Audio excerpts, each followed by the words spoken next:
like it's, you know how when you throw the pebble into the pool of water and the ripples go out? That's what happens when we flip it around.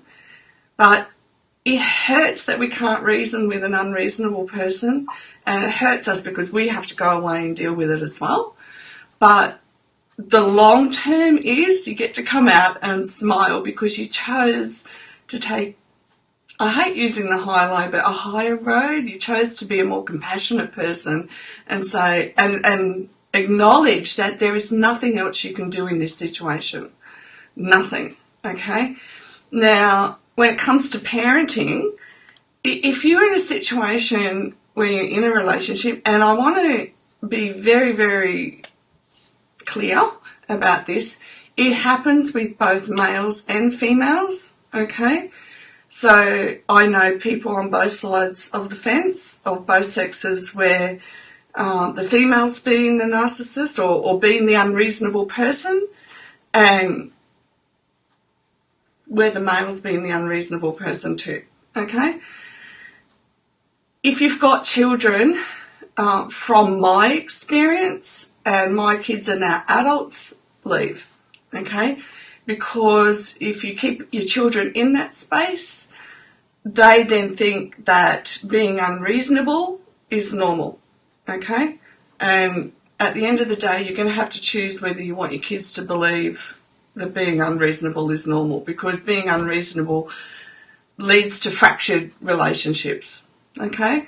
So what I want to do today, experiment time, girls. I actually found another format that,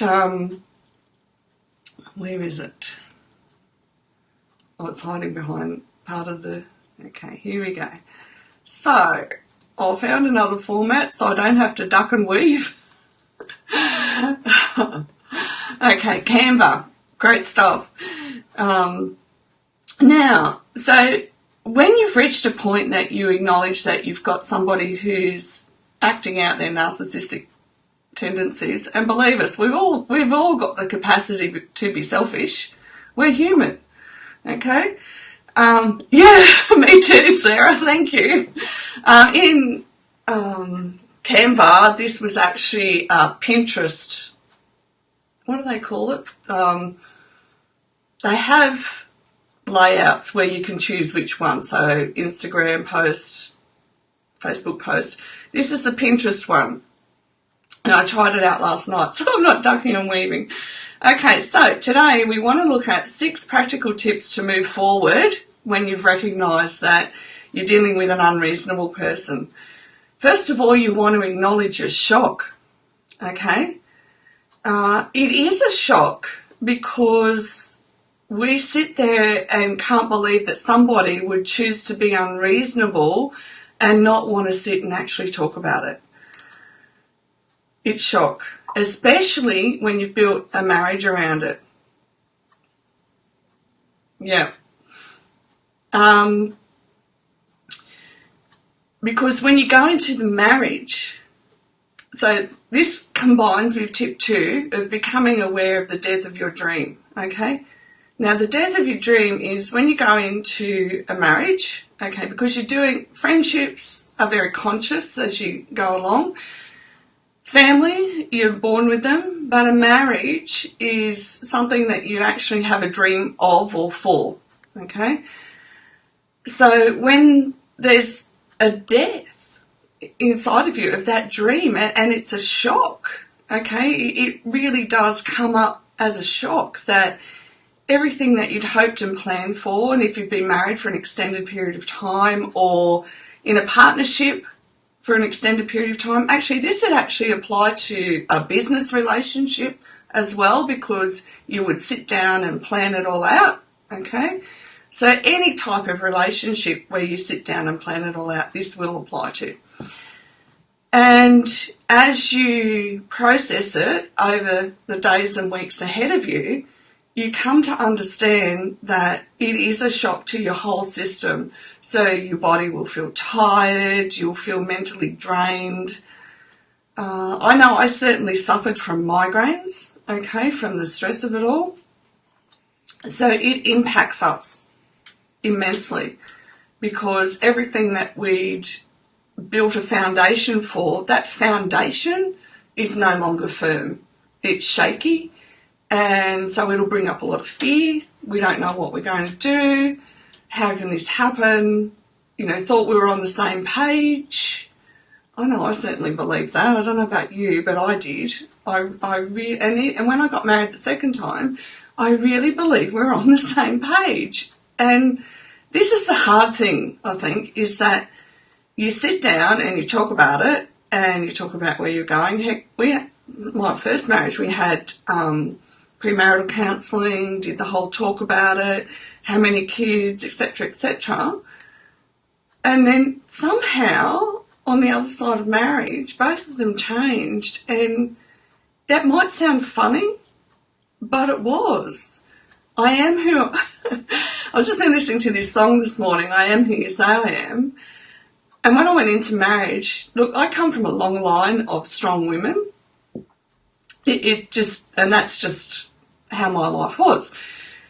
So to get to the other side of marriage and find out that all of a sudden they wanted me to stop being the independent woman I am and become their version of what they thought married life was like after my first marriage, it was like, oh, well, you know, we both worked full time. This is before we got married. All the chores were equal, etc., etc. And after we got married, it was like, okay, well, you take care of the inside of the house and everything, you know, cooking, cleaning, and I'll do the outside, which was this, you know, small square of grass. And I was shocked.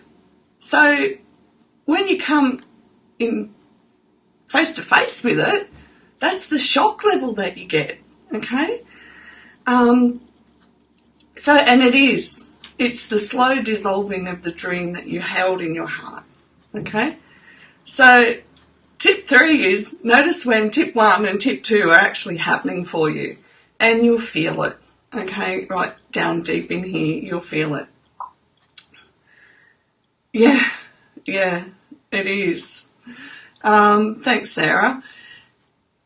Now, tip 4. Journal, journal, journal. I know there's a really rare person that hates journaling, and I have a friend that finds it really, really hard to do. But even she will tell you that when you do it, it makes a difference. So I have these things. I get them from Woolworths. Grocery. Okay. Hardcover, A4, but I never used to get them this big, okay. I used to have like, you know, little ones this size, this way. But now, because I journal in bed, because it's like download after the day, I have a hardcover one. They're only about $5 in Woolies. But in America, I guarantee you'll get them cheaper. I'm not sure about Canada though. I'm not sure about your prices, but I know America has way cheaper stuff than we do in Australia. And the reason why I do this is it's the first step in a process of self-reflection, okay? And it helps clear what's in here, or what's coming to your heart that day, and it helps you get it out, and it helps you process. Now, if you don't feel like writing heaps, just do a dot point, just one bit at a time. Yeah, I remembered you were Canadian, Sarah. I wasn't sure. I actually haven't looked at Canadian prices, to be honest. But if I can find them cheaper, I do. But even our cheap shops here, we have a chain called the Reject Shop, and even in there, they're not that cheap either. Yeah, I thought you'd get them for $2, Brenda. I really did. Yeah. So it's good to have the hard cover, because when you're sitting in bed, it's easier to write. But start with anything. Look, I don't care if you start with one of those little grocery shop notepads that are about that big. Just start. It's the starting and then being consistent every night that helps you become more aware of what's happening for you at a heart level. Before I go on, I want to mention this. Always make sure you're not being the unreasonable person, okay? That requires, some pretty good looking at and asking ourselves, am I being the unreasonable person? And this is why we also have friends, so that we can run it by them. And it's not about running somebody else down. It's, this is the situation, this is how I'm feeling. Is there something else I could improve upon to try things? And, you know, there's so much information available on the internet that we really need to learn new tools as well, okay? If you do that, Brenda, it'll be absolutely cost a fortune. Okay, so tip number 5, we want to assess the various aspects of our life. So when we're going through the shock, we're going through the death of the dream, we've started self-reflecting, and we want to sit down and we want to assess each area of our life, okay? So we want to make notes on our mental state, our emotional state, financial, where we're up to, and anything else, your business, your work, whatever, your kids. Absolutely. I mean, stick the kids right back up here at this end. Where is everybody at? And you want to make a good assessment of where you see things at and then where you see things going. You want to ask yourself some really, really good questions. If you're in the relationship, actually it doesn't matter whether it's family, friend, business, partner, marriage, whatever. You need to know before you make any decisions exactly where you're at today, okay? That's the only way you can begin to make a healthy decision about how to go forward, okay? And make sure you've got people in your life that you can ask really good questions of, and they will give you unbiased opinions. Having people around you who will be truthful with you is beyond priceless, okay? It really is. And value them. Absolutely value them. Okay, now tip 6 is draw up a plan. So you can't involve the unreasonable person in your plan, and that's hard, okay, because they've meant a lot to you, or maybe they've hurt you over the years. But at the end of the day, you will need to say at some point, I need to take some time out from this in order that I can regain who I am. Because in that relationship, whatever form it takes, you've been moulded and made, or wanted to be moulded. The other person's wanted to be moulded. Hang on. I can't do 2 things at once today. 5 days of live and new learning, my brain's shattered. Yes, that's right. Absolutely right, Sarah. Having those sort of friends that will tell you the truth, especially in times of stress, okay, if you're being unreasonable, is priceless. And even down to the point where we can negotiate how we speak with each other. I mean, I know my dad and I, we communicate via Facebook Messenger, and we find it the easiest way to just be blunt with each other. And I talk very quickly and move ahead and think ahead, and we've come to a place where I've said to him, look, if I'm going too quick, you just got to tell me you're doing it again. So you can negotiate, okay, how you talk to each other, even just to have that relationship. Thanks, Dad. And really, when you're drawing up a plan, the first thing that you've got to make sure of is that you've got all your paperwork ducks in a row, okay? For women that have to get out of abusive relationships, and men, but ideal primarily with women, make sure that you've got all of the necessary paperwork you need if you're going to leave the house, okay? A lot of people don't do that, don't think about it, and then it causes them more grief. Especially in America too, where I'm aware that you need a ton more paperwork than we do for identification and things like that. Well, that's what it comes across to me, is that without your paperwork, it's really hard for you.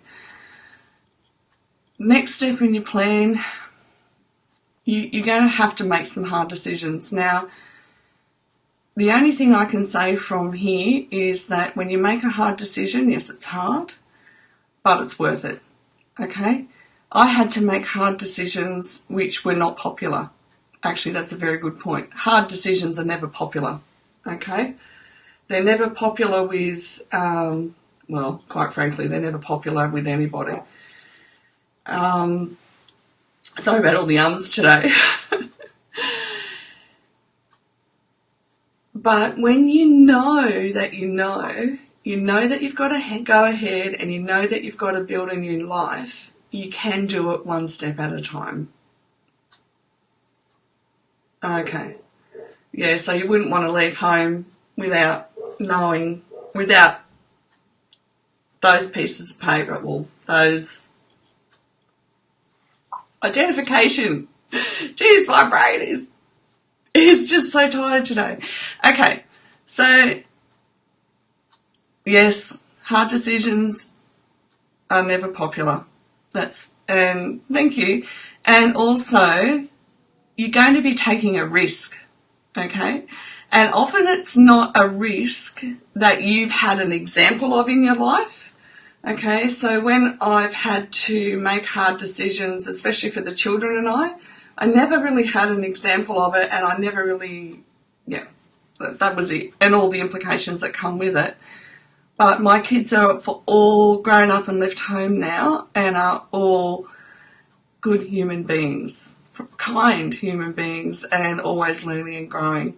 And they will be the first to tell you that we did it hard and we did it tough, but we came out of it with love and respect for each other and knowing that we're there for each other. So I want to encourage you, if you've got to make the tough decision, know that you also have the strength to see it through.